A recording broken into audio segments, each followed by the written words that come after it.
नमस्ते। मैं आपका स्वागत करता हूं इस अद्भुत यात्रा में, दांते अलिघिएरी की महान रचना द डिवाइन कॉमेडी में। ये कहानी है एक ऐसे आदमी की जो अंधेरे जंगल में खो जाता है और अपने आत्मा के सबसे गहरे रहस्यों को खोजने निकल पड़ता है। हम साथ में चलेंगे नरक, पर्जगेटरी और पैराडाइज के रहस्यमय मार्गों पर, जहां हर कदम पर डर, आशा और दिव्यता का अनुभव होगा। This is a journey of the soul, from darkness to light, from despair to hope. एक अंधेरी रात थी जब मैं, दांते अलिघिएरी, अपने आप को एक घने अनजाने जंगल में पाया। मेरे चारों तरफ सिर्फ अंधेरा और गहरा धुंध था। मेरे दिल में डर का एक अजीब सा भाव था, जैसे कि मैं अपनी जिंदगी के सबसे बड़े रास्ते में अकेला हूं। यह रास्ता आसान नहीं था और मुझे अंधेरे से रोशनी तक का सफर खुद करना था। जंगल के बीच में चलते हुए मुझे अपनी जिंदगी के हर फैसले और हर गलती याद आने लगी। मन में डर और आशंका थी, पर कुछ अंदर से मुझे यह भी पता था कि यह यात्रा मेरी आत्मा के लिए बहुत जरूरी है। विर्गिल से मुलाकात। जंगल में भटकते हुए अचानक मेरी आंखों के सामने एक उजली आकृति प्रकट हुई। वह कोई और नहीं बल्कि महान कवि विर्गिल थे। उनकी आंखों में ज्ञान और समझ का प्रकाश था। उन्होंने मुझसे कहा, दांते, मैं तुम्हें सही रास्ता दिखाने आया हूं। यह यात्रा आसान नहीं होगी, पर मैं तुम्हारे साथ हूं। मैंने महसूस किया कि उनके साथ होना मेरी हिम्मत और साहस को बढ़ा रहा था। जैसे ही हमने कदम बढ़ाया, मुझे यह समझ में आया कि यह यात्रा सिर्फ शरीर की नहीं बल्कि आत्मा की भी होगी। नरक के दरवाजे, द गेट्स ऑफ हेल। विर्गिल के साथ मैं नरक के भयंकर दरवाजों के पास पहुंचा। उस दरवाजे पर लिखा था, यहां प्रवेश करने वाले अपनी आशा को छोड़ दें। जैसे ही हमने प्रवेश किया, चारों तरफ आग और अंधेरा फैल गया। सैकड़ों आत्माएं वहां तड़प रही थीं, अपने पापों के लिए सजा भुगत रही थीं। हर आवाज जैसे मेरे दिल में चोट कर रही थी। विर्गिल ने मेरी ओर देखा और कहा, दांते, डर को अपने ऊपर हावी मत होने दो। यह सिर्फ शुरुआत है। नरक के 9 गोले, द 9 सर्कल्स ऑफ हेल। विर्गिल ने मुझे नरक के 9 गोलों के बारे में बताया। पहला गोला पापियों की इच्छा और लालच के लिए, दूसरा गोला क्रोध और हिंसा के लिए, तीसरा गोला मोह और लालसा के लिए, चौथा गोला लोभ और स्वार्थ के लिए, पांचवा गोला आलस्य और अकर्मण्यता के लिए, छठा गोला यहां धार्मिक और आध्यात्मिक पापियों को रखा गया, सातवां गोला हिंसक और शारीरिक अपराधियों के लिए, आठवां गोला धोखेबाज और छल कपट के लिए, नौवां गोला विश्वासघात और सबसे गंभीर पापियों के लिए। हर गोला और हर सजा अलग थी, पर सबका उद्देश्य एक ही था, आत्मा को उसके पाप का एहसास कराना। मैं महसूस कर सकता था कि यहां हर आत्मा अपने कर्मों का बोझ उठा रही थी। महत्वपूर्ण मुलाकातें, इंपॉर्टेंट एनकाउंटर्स। हमने वहां कई आत्माओं से मुलाकात की। कुछ लोग अपनी गलतियों पर पछतावा कर रहे थे, कुछ गर्व और अहंकार में फंसे हुए थे। उनका दर्द देखकर मेरा दिल कांप उठा। विर्गिल ने मुझसे कहा, यह सब तुम्हें डराने के लिए नहीं है, बल्कि यह तुम्हें सिखाने के लिए है कि अच्छाई और बुराई की राह अलग अलग होती है। हर मुलाकात मुझे यह एहसास दिलाती थी कि पाप और पछतावा हमेशा साथ चलते हैं। नरक का यह दृश्य मुझे भयभीत भी कर रहा था और सोचने पर मजबूर भी। भावनाएं और अंदर का डर, सीख और समझ, emotions and conclusion, fear, learning and understanding. जैसे जैसे हम आगे बढ़ते गए, मेरा डर कम होता गया, पर मेरी समझ बढ़ी। मैंने देखा कि नरक सिर्फ सजा देने के लिए नहीं है, बल्कि यह आत्मा को चेतना और सुधार की राह दिखाने के लिए है। हर चीख, हर आग, हर तड़प मेरे अंदर गहरी संवेदनाएं और आत्मनिरीक्षण ला रही थी। मैंने महसूस किया कि यह यात्रा सिर्फ नरक के लिए नहीं, बल्कि मेरी आत्मा की सफाई और मेरी समझ बढ़ाने के लिए है। विर्गिल का मार्गदर्शन मुझे यह सिखा रहा था कि हर अंधेरी रात के बाद रोशनी आती है और हर पाप का एहसास हमें सुधार की राह दिखाता है। भाग 2, Purgatorio, the mountain of purgatory. आशा और नया सवेरा, hope and a new dawn. नरक के अंधेरे से बाहर निकलते ही मुझे एक बिल्कुल अलग दृश्य दिखाई दिया। क्षितिज पर सुनहरी रोशनी फैल रही थी और हवाओं में मीठी ताजगी थी। जंगल और आग का भय दूर हो चुका था और अब हर चीज में एक नई शुरुआत की ऊर्जा थी। विर्गिल ने मेरी ओर देखा और बोला, दांते, अब हम परगातोरियों के पर्वत पर हैं। यह पर्वत केवल भौतिक नहीं बल्कि आध्यात्मिक यात्रा का प्रतीक है। यहां आत्माएं अपने पापों को शुद्ध करती हैं ताकि वे आत्मा की दिव्यता तक पहुंच सकें। मैंने महसूस किया कि यहां का वातावरण नरक के भय और अंधेरे से बिल्कुल अलग था। यहां पीड़ा थी, लेकिन वह पीड़ा आशा से भरी थी। आत्माएं यहां रो रही थीं, पर उनके आंसुओं में सुधार की झिलमिलाहट थी। मुझे एहसास हुआ कि परगातोरियों की यात्रा सिर्फ दंड नहीं बल्कि सिखावन और आत्मनिरीक्षण की यात्रा है। पर्वत का स्वरूप और संरचना, the shape and structure of the mountain. मेरे सामने विशाल पर्वत खड़ा था जिसकी छोटी आकाश को छू रही थी। विर्गिल ने बताया कि यह पर्वत 7 परतों में बंटा है। प्रत्येक परत किसी विशेष पाप को शुद्ध करने के लिए बनाई गई है। नीचे की ओर मार्ग कठिन और भारी है। ऊपर चढ़ते चढ़ते आत्मा हल्की और मुक्त हो जाती है। हर परत में शुद्धिकरण का अलग तरीका था। कोई मेहनत, कोई आत्मा की पीड़ा, कोई आत्मनिरीक्षण। मुझे महसूस हुआ कि यही जीवन की असली यात्रा है। नीचे से ऊपर तक, अंधेरे से रोशनी तक, दोष से शुद्धि तक। 7 परतें और उनके अर्थ, the 7 terraces and their meaning. 1. अहंकार, प्राइड। सबसे निचली परत पर आत्माएं भारी पत्थर अपने कंधों पर ढो रही थीं। यह उनका अहंकार था जो उन्हें रोक रहा था। उनका दर्द भौतिक था, पर प्रतीकात्मक रूप में यह सिखा रहा था कि विनम्रता ही असली महानता है। 2. ईर्ष्या, एनवी। इस परत में आत्माओं की आंखें सील कर दी गई थीं। वे देख नहीं सकती थीं ताकि उन्हें यह एहसास हो कि ईर्ष्या ने उनके दृष्टिकोण को अंधकार में डुबो दिया था। मैंने देखा कि उनकी पीड़ा धीमी थी, लेकिन अंदर एक गहरी सीख छिपी थी। 3. क्रोध, रात। धुएं और आग से घिरी इस परत में आत्माएं लगातार अपनी भावनाओं को नियंत्रित कर रही थीं। उनका हर चीख धीरे धीरे मौन में बदल रहा था। विर्गिल ने बताया, क्रोध को समझो और नियंत्रित करो, तभी आत्मा की शांति संभव है। 4. आलस्य, स्लॉथ। यहां आत्माएं लगातार दौड़ रही थीं, थके बिना। ये दौड़ उनके पुराने आलस्य और निष्क्रियता को मिटाने का प्रतीक थी।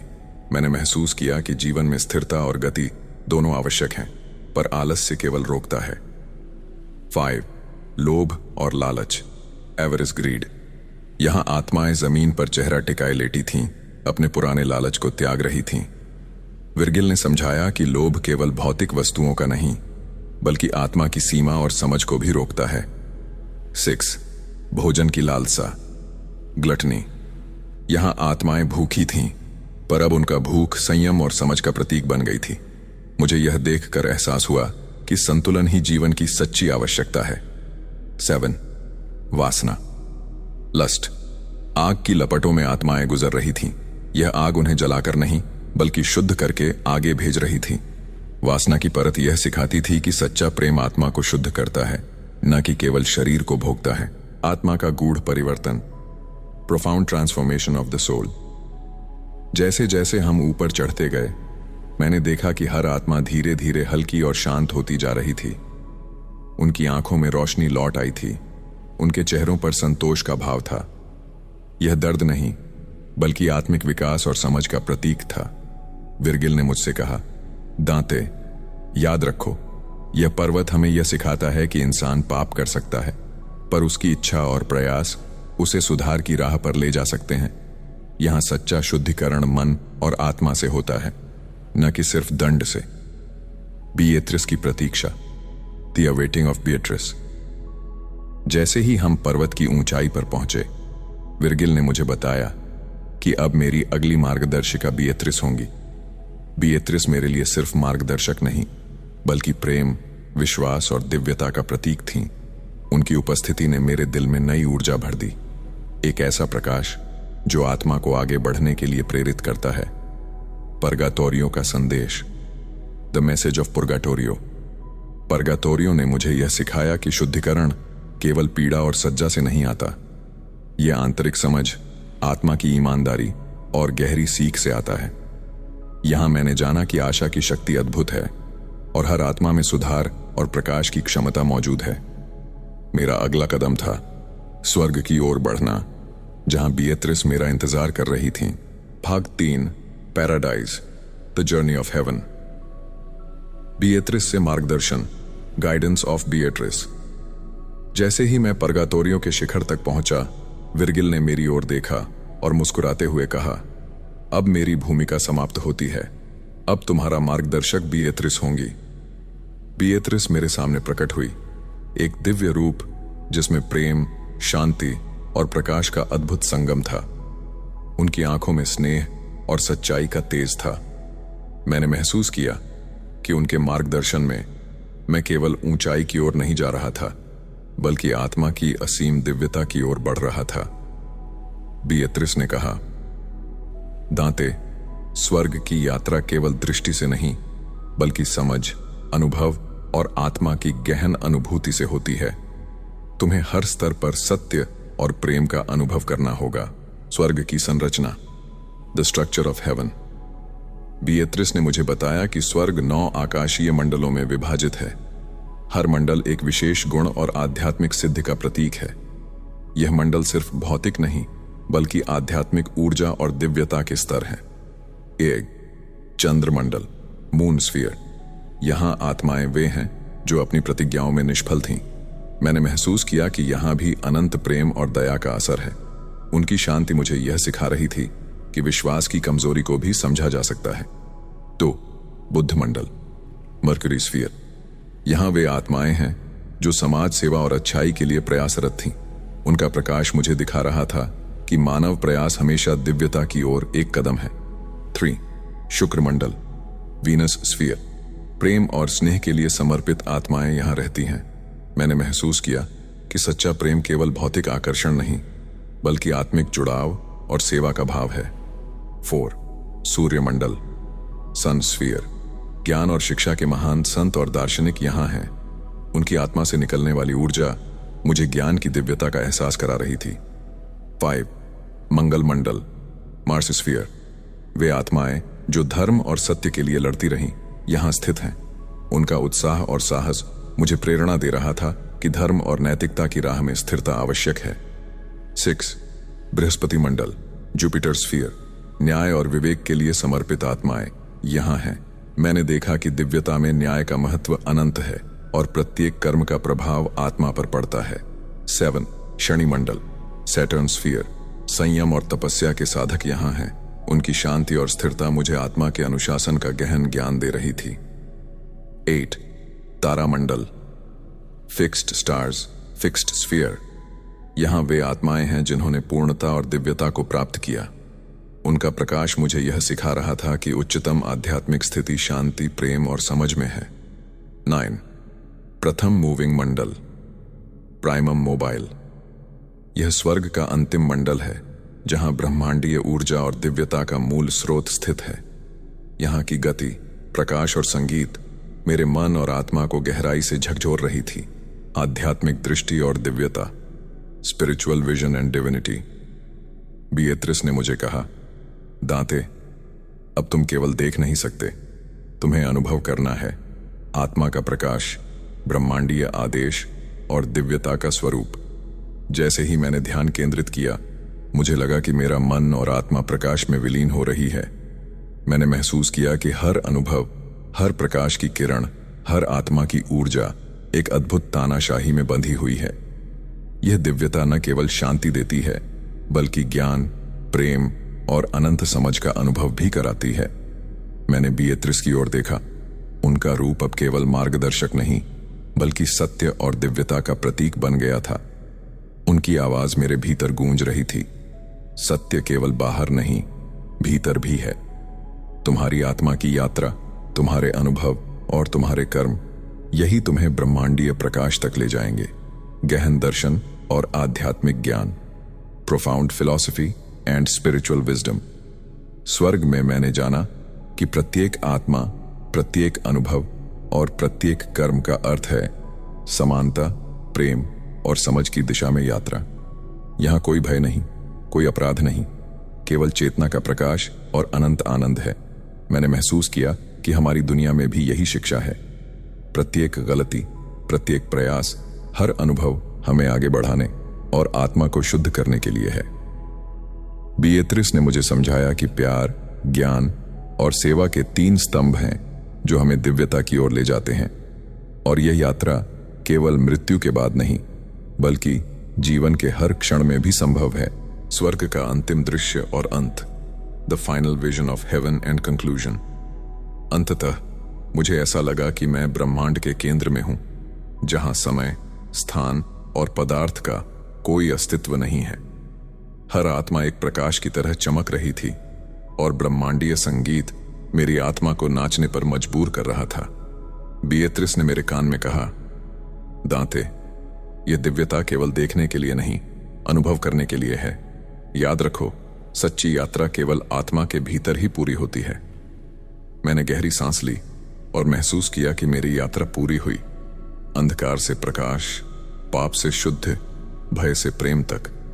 स्वर्ग की यह यात्रा केवल दांते की नहीं, बल्कि हर उस आत्मा की है जो सत्य, प्रेम और दिव्यता की खोज में है। भाग 4, निष्कर्ष, कंक्लूजन, रिफ्लेक्शन। यात्रा का सार, the essence of the journey. इस पूरी यात्रा के अंत में मुझे यह स्पष्ट रूप से महसूस हुआ कि जीवन और आत्मा की यात्रा 3 चरणों में बांटी जा सकती है। अंधकार, शुद्धिकरण और दिव्यता। नरक, यहां हमने अपने पापों और डर का सामना किया। यह हिस्सा भय, अपराध और आत्मनिरीक्षण का था। यह हमें सिखाता है कि हमारे कर्मों के परिणाम हमें हमेशा प्रभावित करते हैं और हमें अपने निर्णयों के प्रति जागरूक रहना चाहिए। परगातोरियो, यहां आत्मा अपनी गलतियों को सुधारती है। यह आशा और आत्मशुद्धि का पर्वत है। यह हमें बताता है कि पछतावा केवल दुख नहीं, बल्कि सुधार और प्रगति की दिशा भी देता है। पैराडाइज, यहां हमें दिव्यता और शांति का अनुभव हुआ। यह प्रकाश, प्रेम और असीम ज्ञान का प्रतीक है। यह दर्शाता है कि सही मार्ग, अच्छे कर्म और सच्चा प्रेम अंततः आत्मा को उच्चतम दिव्यता तक ले जाते हैं। आध्यात्मिक संदेश, स्पिरिचुअल मैसेज। दांते की यह यात्रा केवल भौतिक दुनिया का वर्णन नहीं है, यह हमारी आध्यात्मिक और आंतरिक यात्रा का प्रतीक है। हर मानव अपने जीवन में इन 3 चरणों से गुजरता है। 1, अज्ञान और भ्रम, नरक। 2, सुधार और आत्मनिरीक्षण, परगातोरियो। 3, प्रेम और दिव्यता की प्राप्ति, पैराडाइज। यह यात्रा हमें सिखाती है कि अंधेरे से रोशनी तक का रास्ता कठिन है, पर यह असंभव नहीं। सच्ची आत्मा केवल वही है जो अपने पाप और दोष को स्वीकार करके सुधार की ओर बढ़ती है। आध्यात्मिक ज्ञान और प्रेरणा, विजडम एंड इंस्पिरेशन। इस यात्रा से मैंने सीखा, डर का सामना करो, क्योंकि अंधेरे में ही प्रकाश की खोज संभव है। पछतावा और सुधार जरूरी हैं, आत्मा तभी हल्की होती है। सच्चा प्रेम और ज्ञान, यही हमें दिव्यता की ओर ले जाते हैं। कर्म और प्रयास, हर कदम का महत्व है, चाहे वह कठिन क्यों ना हो।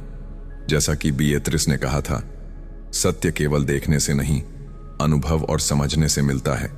और जीवन की सच्ची यात्रा सिर्फ बाहरी दुनिया में नहीं, बल्कि आत्मा के भीतर होती है। मैंने अपनी आंखें बंद की और महसूस किया कि मेरी यात्रा पूरी हो गई। अंधकार से प्रकाश, पाप से शुद्ध, भय से प्रेम तक का यह सफर मेरे भीतर गहरी छाप छोड़ गया। मैंने जाना कि हर आत्मा में सुधार, आशा और दिव्यता की क्षमता मौजूद है। और इसी सीख के साथ यह यात्रा हम सब के लिए एक अनंत प्रेरणा और मार्गदर्शन बन गई। यात्रा खत्म हुई, पर सीख हमेशा साथ रहेगी। सत्य, प्रेम और दिव्यता की खोज कभी खत्म नहीं होती। अगर आपको यह यात्रा पसंद आई हो और आप दांते की डिवाइन कॉमेडी की दुनिया में हमारे साथ चलकर आनंदित हुए हों, तो कृपया लाइक जरूर करें और हमारे चैनल और पेज को सब्सक्राइब करें। न सिर्फ हम आपकी और भी रोचक और ज्ञानवर्धक ऑडियो बुक्स लाते रहेंगे, बल्कि आप हमारे साथ हर नई कहानी, हर नई यात्रा का हिस्सा बन पाएंगे। और हाँ, अपने दोस्तों के साथ भी यह अनुभव साझा करें, क्योंकि ज्ञान और प्रेरणा जितनी बांटी जाती है, उतनी बढ़ती है। धन्यवाद, और अगली यात्रा में फिर मिलेंगे, जहां शब्द और भावनाएं आपको एक नई दुनिया में ले जाएंगी।